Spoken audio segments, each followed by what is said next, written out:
নমস্কার, এসিসিএন খবরে আপনাদের স্বাগত। আপনাদের সাথে আমি অন্তরা। বিস্তারিত খবরে যাবার আগে শুরুতেই হেডলাইন্স।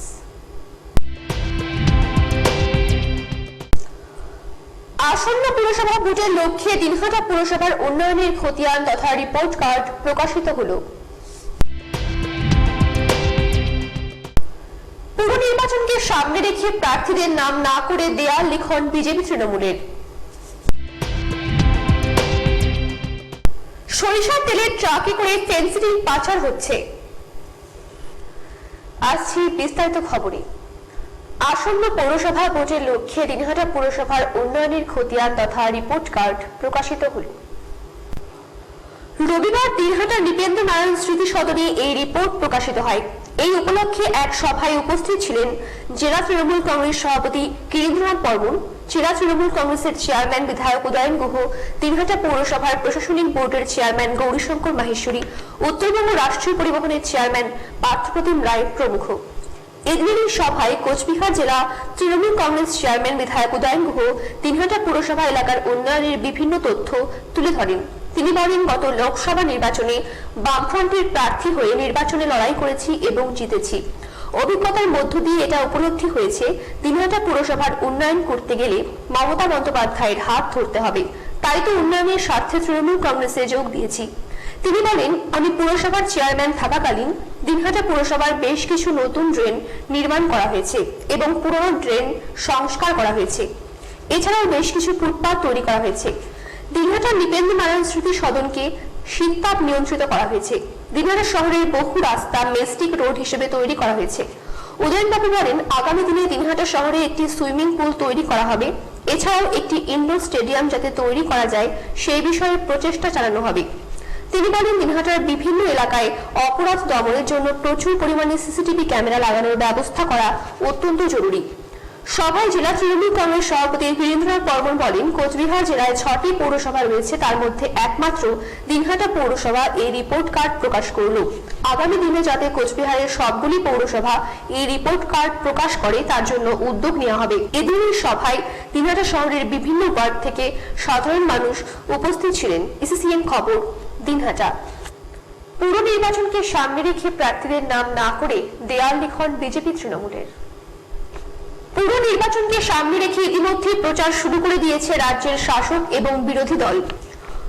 কোচবিহার শহর পৌর এলাকার 15 নম্বর ওয়ার্ডে রবিবার সকালে দেয়াল লিখনের মাধ্যমে প্রচার শুরু করল বিজেপি।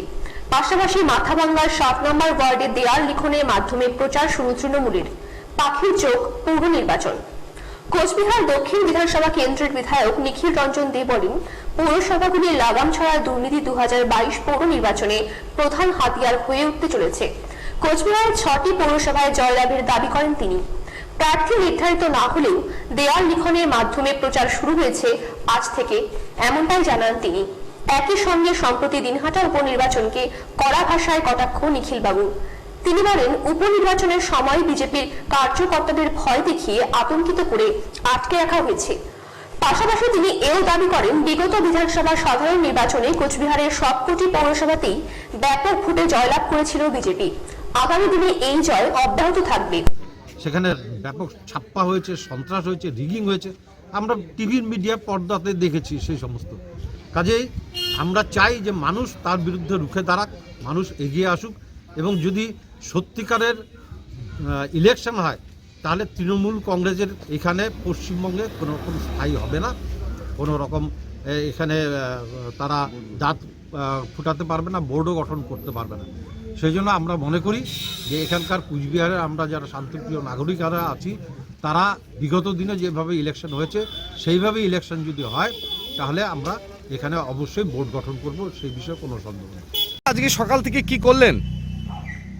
দেখুন, সামনে পৌরসভা নির্বাচন আসছে। ইতিমধ্যে আপনারা জানেন যে শিলিগুড়ি কর্পোরেশন ইলেকশনের দিনক্ষণ ঘোষণা হয়ে গেছে। তো আগামী দিনে কুচবিহার পৌরসভা নির্বাচন এবং আপনারা সকলে জানেন যে গত বিধানসভা এবং তার আগে লোকসভা নির্বাচনে ভারতীয় জনতা পার্টি কুচবিহার পৌরসভাতে প্রায় প্রত্যেকটি ওয়ার্ডে আমরা লিডে রয়েছি।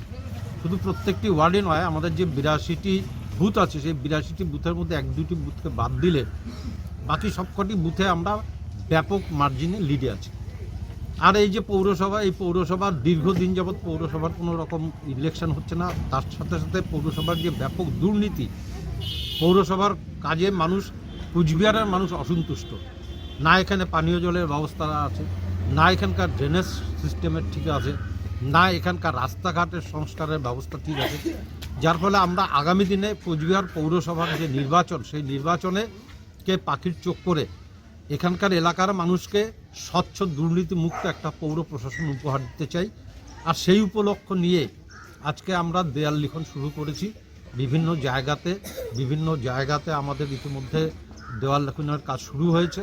আজকে আমরা এখন 15 নম্বর ওয়ার্ডে এখানে দেয়াল লিখনের কাজ শুরু করেছি। বিজেপির প্রচার করে তীব্র ভাষায় আক্রমণ করেন কোচবিহার জেলা তৃণমূল প্রাক্তন সাংসদ তথা উত্তরবঙ্গ রাষ্ট্রীয় পরিবহন সংস্থার চেয়ারম্যান পার্থপ্রতিম রায়। তিনি বলেন, দেওয়ালের পদ্ম দেওয়ালে থেকে যাবে, ভোটের বাক্সে ফুটবে না। বিজেপি বিধায়করা অস্তিত্ব টিকিয়ে রাখার লড়াইয়ে এখন মানুষের পাশে ভোট পাখি হয়ে দাঁড়াচ্ছে, কিন্তু সাধারণ মানুষের মনে মমতা বন্দ্যোপাধ্যায় গেঁথে রয়েছেন। সংবিধান অনুযায়ী যে কেউ নিজের ঢাক নিজে পিটিয়ে প্রচার করতেই পারে। গণতন্ত্র অনুযায়ী তারা যা করছে করুক, শেষ কথা বাংলার মানুষ বলবে।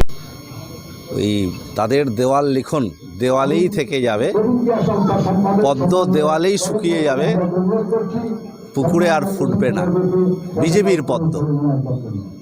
তো স্বাভাবিকভাবে তারা একটু নিজেরা যতটা পারছে প্রচারের আলোয় থাকবার চেষ্টা করছে, কারণ বিধায়ক হিসেবে প্রায় 1 বছর হতে চলল, তাদের কোনো অ্যাক্টিভিটিস নেই, কার্যক্রম নেই, মানুষের পাশে থাকবার কোনো প্রয়াসও নেই।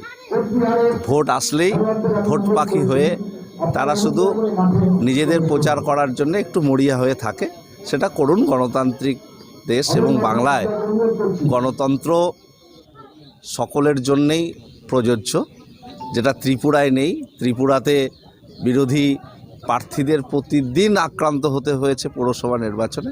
এখানে দেদার প্রচার করুন, কিন্তু মানুষের হৃদয়ে মমতা ব্যানার্জির নাম লেখা রয়েছে, সেই নাম মুছবে না। দেওয়ালে আপনাদের পদ্মই থেকে যাবে। সিসিএন খবর, দিনহাটা। সরিষার তেলের ট্রাকে করে ফেন্সিডিল পাচার হচ্ছে। গোপন সূত্রে এই খবর পেয়ে একটি ট্রাক ও 2টি পিকআপ ভ্যান থেকে বিপুল পরিমাণ ফেন্সিডিল উদ্ধার করল দিনহাটা থানার পুলিশ। তেলের ট্রাকে করে ফেন্সিডিল পাচারের ঘটনায় ব্যাপক চাঞ্চল্য ছড়িয়ে পড়েছে। ট্রাক থেকে বিপুল পরিমাণ ফেন্সিডিল উদ্ধারের পাশাপাশি 3টি গাড়ির চালক ও খালাসি সহ 5 জনকে গ্রেফতার করে পুলিশ। 5 জনকে আদালতে তোলা হয়। ফেন্সিডিলগুলি কোথা থেকে কোথায় যাচ্ছিল, গোটা ঘটনা খতিয়ে দেখছে পুলিশ। এসটিএফ ও দিনহাটা থানার পুলিশের যৌথ উদ্যোগে অভিযান চালিয়ে দিনহাটামুখী একটি ট্রাক ও 2টি পিকআপ ভ্যানে তল্লাশি চালিয়ে প্রায় 15,000 বোতল ফেন্সিডিল উদ্ধার হয়, যার আনুমানিক মূল্য প্রায় 23 লক্ষ টাকা বলে জানা গিয়েছে। যে 5 জনকে গ্রেফতার করা হয়েছে তাদের মধ্যে হরেন্দ্র সিং ও জিতেন্দ্র সিং নামে 2 জনের বাড়ি উত্তরপ্রদেশে। বাকি 3 জন হলেন বড় আটিয়াবাড়ি এলাকার হামিদুল হোসেন, কোয়ারিদহ গ্রামের নাজির হোসেন এবং পুটিমারি গ্রামের মেহবুব আলম। ফেন্সিডিল সহ গ্রেপ্তার 5 জনকে জিজ্ঞাসাবাদ করা হচ্ছে বলে পুলিশ সূত্রে জানা গিয়েছে। ওই সূত্রে জানা গিয়েছে, সরষের তেলের গাড়িতে বিপুল পরিমাণ ফেন্সিডিল নিয়ে রাজস্থান নম্বরের একটি ট্রাক এবং ওয়েস্ট বেঙ্গল নম্বরের বাকি 2টি পিকআপ ভ্যানে করে এই ফেন্সিডিলগুলি দিনহাটার দিকে আসছিল। গাড়িগুলিতে সরষের তেল ছিল। খবর পেয়ে পুলিশ ও এসটিএফ যৌথ অভিযান চালিয়ে ট্রাক 3টিকে আটক করে দিনহাটা থানায় নিয়ে আসে, আর সেখান থেকে উদ্ধার হয় বিপুল পরিমাণ ফেন্সিডিল। রাজস্থান নম্বরের ট্রাকটিতে সরষের তেলের প্যাকেট ছাড়াও 140 প্যাকেট এবং বাকি 2টি গাড়ি থেকে আরো 10 প্যাকেট ফেন্সিডিল উদ্ধার হয়। উল্লেখ্য, মাস কয়েক আগেও দিনহাটা থানার পুলিশ অভিযান চালিয়ে বিপুল পরিমাণ ফেন্সিডিল উদ্ধার করে। সম্ভবত এই ফেন্সিডিলগুলি সীমান্ত দিয়ে পাচারের উদ্দেশ্যে নিয়ে আসা হচ্ছিল বলে মনে করছে অনেকে। জেলার অতিরিক্ত পুলিশ সুপার জানান, গোপন সূত্রে খবর পেয়ে গাড়িগুলিকে আটক করা হয়। বিপুল পরিমাণ ফেন্সিডিল ছাড়াও 5 জনকে গ্রেফতার করা হয়েছে। ঘটনা তদন্ত শুরু হয়েছে। সিসিএন খবর, দিনহাটা। আগামীকাল থেকে আংশিক লকডাউন হওয়ার সম্ভাবনা রাজ্যে। এই নিয়ে সুজন চক্রবর্তী সাংবাদিক সম্মেলনে জানান, বিশেষজ্ঞরা যা করবে সেটাই মেনে নিতে হবে, কিন্তু পশ্চিমবঙ্গের বিশেষজ্ঞ মুখ্যমন্ত্রী নিজে। তিনি গঙ্গাসাগরে গিয়ে বলছেন, সাংবাদিকরা এত নেতিবাচক কেন, কিন্তু তিনি নিজেই এলেন পার্কে গিয়ে নাচ গান করছেন। তিনি এক জায়গায় মানুষকে বলছেন নাচতে, গান গাইতে, জমায়েত করতে, আর এদিকে আবার লকডাউন। যদি বিশেষজ্ঞদের কথা মেনে নেন তাহলে সবকিছু মানতে হবে, যাতে কোনো ক্ষতি না হয়। কিন্তু একদিকে যদি এই লকডাউন ঘোষণা হয় তাহলে পুরো ভোটের প্রক্রিয়া বন্ধ হয়ে যাবে। এই নিয়ে তিনি জানান, বিশেষজ্ঞরা যে মত দেবে সেটাই মেনে নিতে হবে। শুধু কোভিড বলে নয়, 3 বছর আগের থেকে সরকার ভোট না করে বসে আছেন। আমি বিশেষজ্ঞদেরই বিশেষজ্ঞ বলে মনে করি। মমতা ব্যানার্জির মতো আমি বিশেষজ্ঞ নই এবং আমাদের চাওয়ার কোনো ব্যাপার নেই। বিশেষজ্ঞরা বলুক কিভাবে ভোট করা যায়, সেভাবেই যেন ভোটটা হয়। তিনি ডাক্তার এবং বিশেষজ্ঞদের কথা না মেনে যেভাবে গঙ্গাসাগরের ভিড়কে প্রশ্রয় দিয়েছেন, এলেন পার্কে নৃত্য করছেন, তৃণমূলের প্রতিষ্ঠা দিবস বলে ভিড় জমিয়ে তৃণমূল এ এবং তৃণমূল বি যে গোষ্ঠীদ্বন্দ্ব লাগিয়েছে, এরপরে আর কিছু বলার নেই। এখন সরকার এখন হঠাৎ করে বলল, সরকার করতে চায় কি চায় না আমরা জানি না, বিশেষজ্ঞরা মত দেবে। যদিও লকডাউনের বা এই কোভিড পরিস্থিতিতে দিল্লি সারা ভারতবর্ষের বিভিন্ন জায়গাতে নির্বাচন করিয়েছে,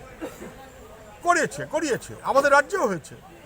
ফলে বিশেষজ্ঞদেরই বলতে হবে এবং তার জন্য কি মেজার নেওয়া দরকার সেটা বিশেষজ্ঞরাই যেন বলেন, সেই অনুযায়ী যেন সরকার চলে। আপনারা কি চাইছেন ইলেকশনটা হোক? আমরা চাইবার ব্যাপার নয়। বিশেষজ্ঞ, আমি মমতা ব্যানার্জির মতো বিশেষজ্ঞ নই, আমি বিশেষজ্ঞদের বিশেষজ্ঞ বলে মানি। তারা বলুন, তাদের পরিপ্রেক্ষিতে যদি সিদ্ধান্ত হবে। কিন্তু তার আগে সরকারকে কথা বলতে হবে যে এই 3 বছর পিছিয়ে গেল, তার দায় কিন্তু করোনা নয়। করোনার আগে থেকে সরকার ভোট না করে বসে আছে। শুভেন্দু অধিকারী বিরোধী দল হিসেবে কি বলবেন আমি জানি না, বা উনি মমতা ব্যানার্জির সঙ্গে 1 বছর আগেও ছিলেন, তখন উল্টো কথা বলতেন কিনা তাও আমি জানি না। ওদের তো ক্ষণে ক্ষণে বদলায়, এখানে থাকলে একরকম, ওখানে থাকলে আরেক রকম।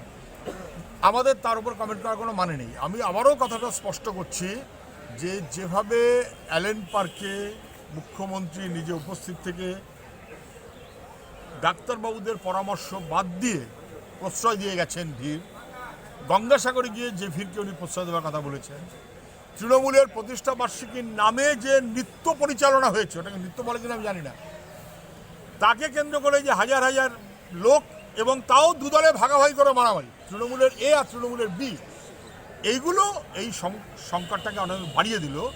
বিশেষজ্ঞরা বলছেন যে এর এফেক্টটা 2-1 দিনের মধ্যেই পাওয়া যাবে এবং বোধহয় তা পাওয়া শুরু হয়েছে। ইসিসিএন খবর, দিনহাটা। গৃহবধূকে পুড়িয়ে মারার অভিযোগ মাথাভাঙ্গায়।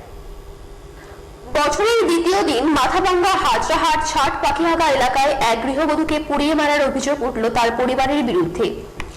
এই মর্মে মাথাভাঙ্গা থানায় 6 জনের বিরুদ্ধে লিখিতভাবে অভিযোগ দায়ের করেন মৃত গৃহবধূর বাবা। অভিযোগ অনুযায়ী 4 বছর আগে বিশাখা সরকার এবং রঞ্জন বিশ্বাসের মতে পরিণয় সম্পর্ক স্থাপিত হয়। বছর ঘুরতে না ঘুরতে বিশাখা সরকারের উপর অত্যাচার শুরু হয় বলে অভিযোগ। বিশেষ করে পরিবারের লোকজন এই অত্যাচারের সঙ্গে জড়িত বলে অভিযোগ তুলেছেন মৃতের বাবা সুশান্ত সরকার। তিনি তার বয়ানে আরো বলেন, বিয়ের সময় যৌতুক নিয়েছিল রঞ্জনের পরিবার। মানসিক এবং শারীরিকভাবে অত্যাচার চলত নিত্যদিন। এরই মধ্যে তাদের 2 বছরের একটি পুত্র সন্তান রয়েছে। অভিযোগ অনুযায়ী 1 জানুয়ারি বিকেল 5টি নাগাদ পরিবারের সব সদস্য একত্রিত হয়ে প্রথমে বিশাখাকে মারধর করে, পরবর্তীতে কেরোসিন এবং পেট্রোল দিয়ে আগুন ধরিয়ে দেয়। অভিযোগ পেয়ে দ্রুত তদন্ত শুরু করে মাথাভাঙ্গা থানার পুলিশ। মহকুমা পুলিশ আধিকারিক সুরজিৎ মণ্ডল জানান, অভিযোগ পাওয়ার সাথে সাথেই তদন্ত শুরু হয়েছে। দেহ কোচবিহার মেডিকেল কলেজ হাসপাতালে ময়নাতদন্তের জন্য পাঠানো হয়েছে। ঘটনায় 3 জনকে গ্রেফতার করা হয়েছে, বাকি 3 জন এই মুহূর্তে পলাতক, তাদের খোঁজ চালানো হচ্ছে। পাশাপাশি এই ঘটনায় ব্যাপক উত্তেজনা ছড়িয়েছে এলাকায়। স্থানীয় বাসিন্দাদের দাবি, এই ঘটনা দ্রুত নিষ্পত্তি করে দোষীদের কঠোর শাস্তি দেওয়া হোক। এলাকায় সভ্য এবং ভদ্র বলেই পরিচিত ছিল বিশাখা সরকার। তার এই ধরনের করুণ পরিণতি মেনে নিতে পারছেন না স্থানীয় বাসিন্দারা। এলাকায় শোকের ছায়া। কি হয়েছিল ঘটনাটা বলতে হবে? ঘটনার মধ্যে আমরা সন্ধ্যা 5:30টার দিকে খবর পেলাম, জিনিসটা বলে এরকম আগুন লাগাইছে। হ্যাঁ, দৌড়ে আসলাম। এই দৌড়ে আসা মাত্র এই মেয়েটা মরে দুয়ের মধ্যে পড়ে আছে। জিপটা অনেকটা বাইরে আছে। হ্যাঁ, তখন দাঁড় বাবা তো গেল, ওনারাই যা বললো যে এই লোকটা তো এইভাবে আগুন ধরে মারা যায় নাই, এটা তো অত্যাচার করে মারা হয়েছে। হ্যাঁ, কারণটা কি, ওই আগুন লাগাইলে কিছুক্ষণটা তো টাইম লাগে না, কিন্তু ওই মেয়েটা সঙ্গে সঙ্গে মরছে। কোন একটা লোককে বলতে পারবে না যে আমরা টাইম পাই নাই। আপনারা কি সন্দেহ হয়? আমাদের সন্দেহ হয় ওরা মাইরে তারপর আগুন দিচ্ছে। জানুয়ারি ছিল, সেই জানুয়ারিতে সবাই ব্যস্ত ছিল। আমরাও একটা টিএমসি পার্টির পিকনিকে ছিলাম। সেই পিকনিকে যাওয়ার পরে বিকেল 5টার পরে আমাকে হঠাৎ এক ফোন আসে। আমার ভাই আমাকে ফোন করে যে তারা আমাদের মামাতো বোন নাকি মার্ডার হয়ে গেছে, স্পট ডেট। তো সেই কথা শুনে আমি তো সেইখানে দৌড়ায় চলে আসলাম। এসে দেখি তাই শ্বশুরবাড়ির উঠানে ডেড বডিটা পড়ে আছে। তো তদন্ত করে শোনা গেল যেটা যে বাড়ির ফ্যামিলির সদস্যরা মিলে একে প্রথমে শারীরিক নির্যাতন করে মারধর করে মার্ডার করে পরে সারা গায়ে কেরোসিন তেল দিয়ে পুড়িয়ে দিয়েছিল। এটা কোন জায়গায় ঘটনা? এটা ষাটপুখিয়া গায়ে, মেয়ের স্বামীর বাড়িতে। স্বামীর বাড়ি কোথায়? ষাটপুখিয়া গাছি। ছাত্রগিয়া। আর আপনার বাড়ি কোথায়? আমার বাড়িও ষাটপুখিয়া গা। মানে ওই মেয়ের বাড়িও ছাত্রগিয়া গা? হ্যাঁ। আগের থেকে কি অত্যাচার করতো এরকম? আগের থেকেও মাঝে মাঝে শুনতাম যে বাড়ির লোকজন অমানবিক অত্যাচার করতো, শারীরিক নির্যাতন করতো, মানসিক টর্চারও করছিল। আপনার বোনের নাম কি ছিল? বিশাখা সরকার বিশ্বাস। সিএন খবর, দিনহাটা। রামকৃষ্ণ দেবের কল্পতরু মূর্তির আবরণ উন্মোচিত হলো। দিনহাটা মহকুমা হাসপাতালের চিকিৎসক বিভাস রায়ের উদ্যোগে শনিবার বিকেলে শহরের টেলিফোন এক্সচেঞ্জ রোড এলাকায় আইটিআই কলেজের সামনে এই মূর্তি বসানো হয়। মূর্তির আবরণ উন্মোচন করেন দিনহাটার বিধায়ক উদয়ন গুহ। দিনহাটা মহকুমা হাসপাতালের চিকিৎসক বিভাগের উদ্যোগে এবং সংহতি ক্লাবের সহযোগিতায় মূর্তি বসানো ছাড়াও ওই এলাকায় সৌন্দর্যায়নী পার্ক গড়ে তোলা হয়। অনুষ্ঠানে উপস্থিত ছিলেন চৌধুরীঘাট রামকৃষ্ণ আশ্রমের অধ্যক্ষ শিবানন্দ মহারাজ, পুরসভার প্রশাসক বোর্ডের চেয়ারম্যান গৌরীশঙ্কর মাহেশ্বরী, কল্পতরু উৎসব উদযাপন কমিটির সভাপতি খঞ্জেন্দ্রনাথ বর্মন, সহ-সভাপতি পুলক বোস, প্রভাত কুমার মজুমদার, মৃণাল কান্তি রায়, মহেন্দ্র সেন সহ অনেকেই। অনুষ্ঠানে বক্তব্য রাখতে গিয়ে বিধায়ক চিকিৎসক বিভাস রায়ের এই উদ্যোগের প্রশংসা করেন। তিনি বলেন, চিকিৎসক বিভাস রায় শহরের সৌন্দর্যায়নে এবং সবুজায়নের লক্ষ্যে নানাভাবে চেষ্টা করে চলেছে। এভাবে সবাই এগিয়ে এলে নিজ নিজ এলাকায় উন্নয়ন দ্রুত এগিয়ে যাবে। অনুষ্ঠানে পুরো প্রশাসন ওই এলাকাকে আরো সাজিয়ে তুলতে সব ধরনের সহযোগিতার আশ্বাস দেন। পাশাপাশি তিনি এলাকায় লাইট, বেঞ্চ এবং পানীয় জলের ব্যবস্থা করে দেওয়ার আশ্বাস দেন।